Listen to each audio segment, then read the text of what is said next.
Last week when I talked about Hyper Light Drifter's commitment to indirect storytelling, some of you, well, actually, that's not quite true. About 1,000 of you couldn't keep from blurting out Dark Souls. And, you know, you're coming from a good place, I think. Dark Souls is definitely fighting the good fight on several fronts in the game industry. Of course, while it is an example of non-denotive storytelling, it's on a very short list of titles that are almost exclusively small indie games such as Fez and Journey. Besides Hyper Light Drifter being the focus of the video and me wanting to remain on message, there was another reason I didn't mention Dark Souls last week. I hadn't played any of the games before. And, you know, it's not because I thought the games would be bad or that I wouldn't enjoy them. In fact, quite the contrary. I knew myself and I knew the franchise's reputation, and I eternally told myself I don't have time for Dark Souls. If I buy that game, it's gonna be 250 hours of my life down the toilet. But after reading your, annoyingly numerous comments last week and an article from Rock Paper Shotgun, I bit the bullet in spite of Yahtzee Crowshaw's review not being out at the time and bought the game. And you know what? I was right to worry. I've had the game for 4 days, and so far I've sunk almost 30 hours into it. I told myself, oh, get to the first main story boss, it's alright, it won't take that much time. And somehow, like someone with amnesia who completely forgot everything he's ever read about the Souls franchise, I was surprised that it took me approximately 1,000 years to get to the first Lord of Cinder.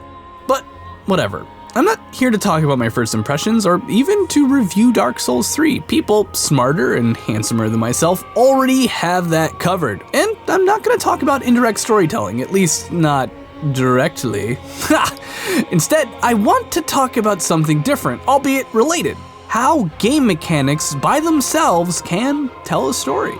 A lot of games, and I mean a lot, have two different modes, story mode and game mode. Game mode is when you're out in the world shooting Atabaka Majoka trees with a slingshot, or whatever the hell it is you do in Zelda games, and the story mode is what you're doing while you walk around town talking to people so they can tell you what to do with your life. In games like Fallout and Mass Effect, these moments are on the Citadel and settlements, when you're having conversations with NPCs for hours or in cutscenes, and in World of Warcraft it's buried in the quest dialogue that nobody reads. Partitioning the story from the gameplay is a tradition that goes back to the elder days of gaming. Back in the day, every bit counted. Designers had to be efficient as hell, so story?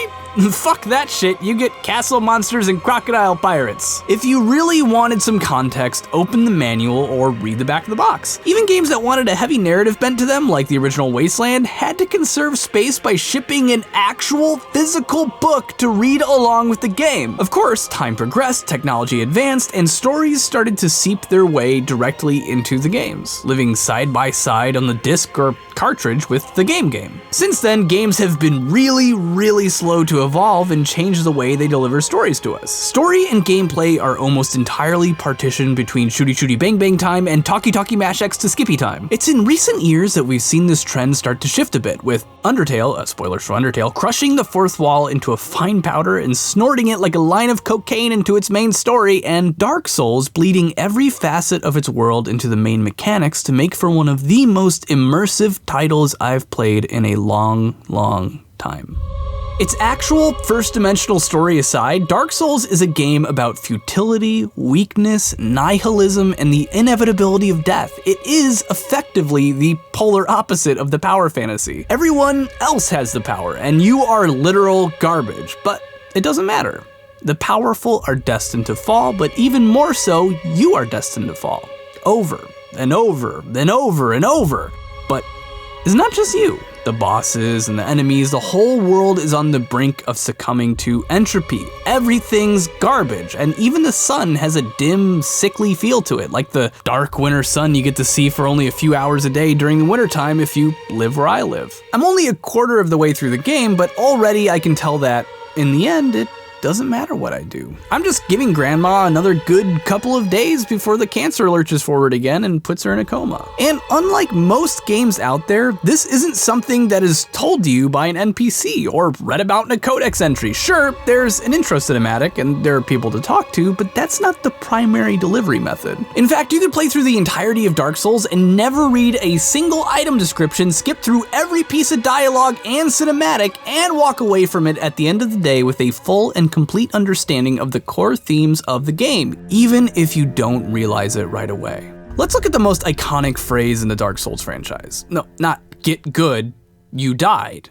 You died. In most games, death doesn't happen. I mean, yeah, you die, but in the timeline of the game, from beginning to end, your protagonist doesn't die. You get a game over, you reload to an earlier place in time, and move forward again. You die, reload, move forward, die, reload, rinse, repeat, until you save all the space things. Death is very, very different in the Dark Souls world. Death is real. You died. And what is effectively reloading is, in fact, an in-world experience your character actually goes through. You're not reloading and creating an alternate timeline like you do in most other games, and because of this, your character in-game is directly experiencing the same exact repetition and pain that you are. Death is very, very real in the Souls franchise, and effectively unavoidable because of the second major cornerstone of the Souls franchise: the difficulty. Now, I'm sure there are gonna be some assholes in the comments pretending like the Dark Souls games are easy and it was never hard for them, and boy gosh, isn't it fun having no friends, but whatever way you slice it, Dark Souls is a punishing game that is unrelenting to those who are used to games that exist solely to make you feel powerful. Dark Souls isn't interested in making you feel powerful. It's interested in challenging you, and making you fight, and making you die. It respects you, but in that kind of asshole-ish, why did you get an A- on your exam kind of way? There are a lot of get-good jerks out there who love to throw their noses up in the air and snobbily sneer at people who suggest that Dark Souls should have an easy mode, but honestly, I agree with them, though not for the same reasons. You see, the difficulty of Dark Souls is the single biggest narrative device the game has. You don't need to be told that you're a weak piece of trash. The game will let you know that. You don't need to be told that you're in a dying world. You're experiencing it. You don't need to be told that this boss is a badass and you should fear them. You'll be feeling it as battery acid pumps through your veins while you helplessly flail about trying to avoid their attacks while also doing damage when they're near death, but so are you. You don't need to be told that this is a world with a cycle of pain and suffering and death with brief relief and success, because that will be your life. You as a character are just some asshole whose only superpower is the superpower we all have in every video game: the ability to come back from death and try again, hopelessly doomed to throw ourselves headlong into terrible situations over and over again because, I don't know,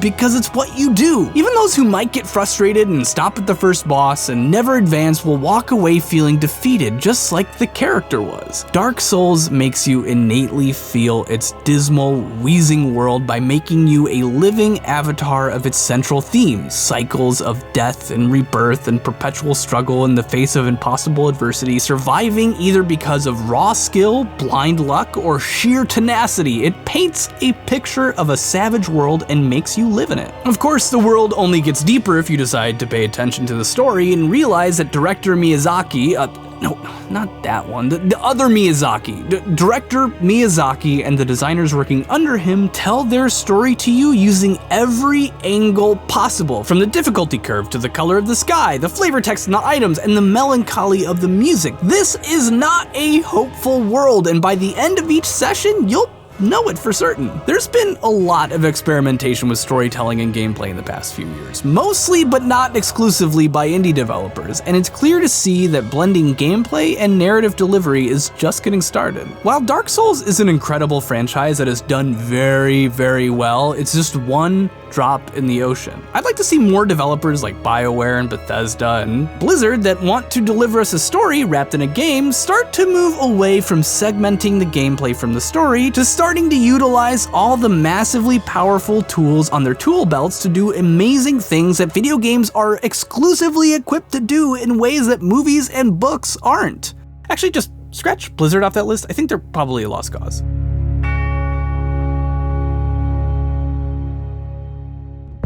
Oh, and while I have you here, I wanted to let you know that our sponsor for Hidden History, G2A, is giving away 3 gift certificates worth 30 euros. That's actually $34 in the US. All you have to do to enter is click the link in the description and give your name and email address. But you get bonus entries to the drawing if you follow our social media accounts like Twitter and Facebook, and also for subscribing to our channel. So, subscribe if you haven't yet. And like the video while you're here if you liked it. If you didn't like it, man, you watched all the way here? Man, that's a long time to watch something you don't like. Some of you didn't watch it, you're gonna say you didn't like it anyway. I know you. There's probably some of you also writing a comment like after watching it only halfway, and you didn't get to the part where at the end where I say stuff, you waited until the middle. Or maybe some of you saw the video title and you made a comment. That's what happens. I want to put out a personal thank you to our Patreon supporters who make this show and every show that I do possible, and every show on this channel possible, and this whole channel possible. If we didn't have Patreon, we would just be like a little shack full of sad. I'd be working at McDonald's, so that's nice. Yeah, I'm gonna go. Here I go. Play more Dark Souls. Ugh.